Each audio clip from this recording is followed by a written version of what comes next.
तो हम नरेंद्र मोदी से कहना चाह रहे हैं कि आपको वक्फ का कानून वापस लेना पड़ेगा। ये ऐसा कानून है जो मुसलमानों की मजहबी शनाख्त पर, हमारे ईमान पर हमला करता है। मैंने आप तमाम की तरफ से भारत की पार्लियामेंट में बीजेपी के 3 एमपियों के सामने कहा कि ये काला कानून है, मैं इस काले कानून को फाड़ता हूं, हम इसको मुस्तरद करते हैं। नरेंद्र मोदी ने अपने यार को फायदा पहुंचाने के लिए इस कानून में सेक्शन 2C को ला लिया। तो 70% जायदादों का मालिक आप लैंड ग्रैबरों को, काबिजीन को बना रहे हैं। तो वक्त के मुफाद में क्या हो रहा है बताइए आप। कि हम अपने वजीर आजम से कहना चाह रहे हैं कि आप तारीख में अपना कैसे नाम लिखाना चाहते हैं, एक सियासतदान के तौर पर या स्टेट्समैन के तौर पर। अगर मोदी स्टेट्समैन के तौर पर इस दुनिया में, इस मुल्क की सियासत में नाम अपना लिखवाना चाहते हैं, तो नरेंद्र मोदी को अगर मौर्य को उनको सिर्फ सियासतदान के तौर पर ना लिख दे बल्कि स्टेट्समैन के तौर पर लिखे, तो हम नरेंद्र मोदी से कहना चाह रहे हैं कि आपको वक्फ का कानून वापस लेना पड़ेगा। अगर आप नहीं लेंगे तो आप स्टेट्समैन नहीं, सिर्फ एक पॉलिटिशियन कहलाएंगे आप। इसलिए कि ये ऐसा कानून है,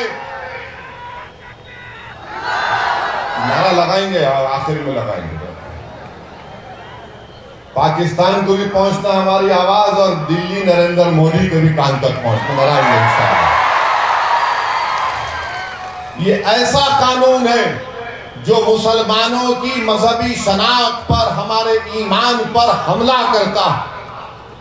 जो ऐसा कानून बनाया गया जो हमसे अपनी मसाजिद को, दरगाहों को, खानकाहों को, कब्रस्तानों को, ईदगाह की जमीन को छीनने के लिए इस तरह का कानून बनाया गया।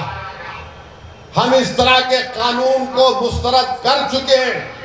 मैंने आप तमाम की तरफ से भारत की पार्लियामेंट में बीजेपी के 3 एमपियों के सामने कहा कि ये काला कानून है, मैं इस काले कानून को फाड़ता हूं, हम इसको मुस्तरद करते हैं।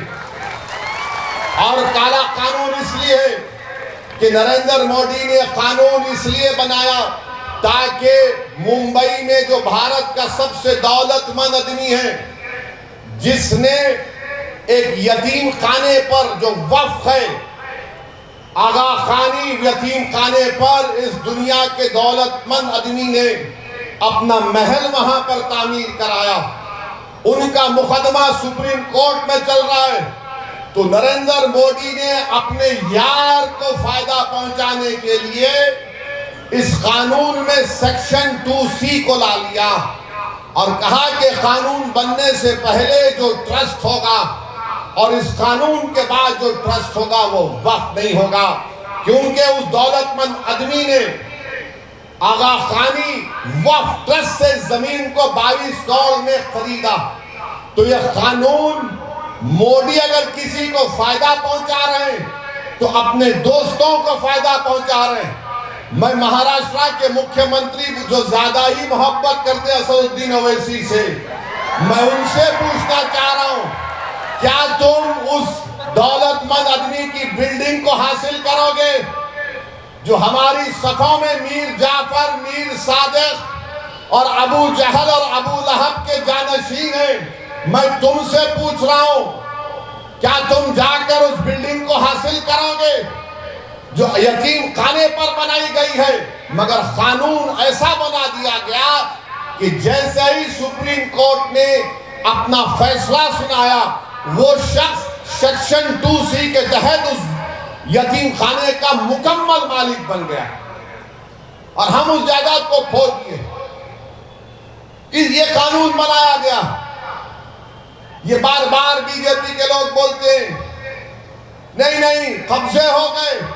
बीजेपी का एक पैम्फलेट बुकलेट निकाला गया, पढ़िए आप, जिसमें बीजेपी कह रही है कि 70% वक्फ की जायदादों पर कब्जा हो गया। चलिए, जब कब्जा हो गया तो आप लिमिटेशन का कानून क्यों इस्तेमाल कर रहे हैं? जो 12 साल से अल्लाह जिस चीज का मालिक है वहां पर काबिज है, तो मोदी कह रहे हैं कि तू आज से मालिक बन गया। तो 70% जायदादों का मालिक आप लैंड ग्रैबरों को, काबिजीन को बना रहे हैं। तो वक्त के मुफाद में क्या हो रहा है बताइए आप।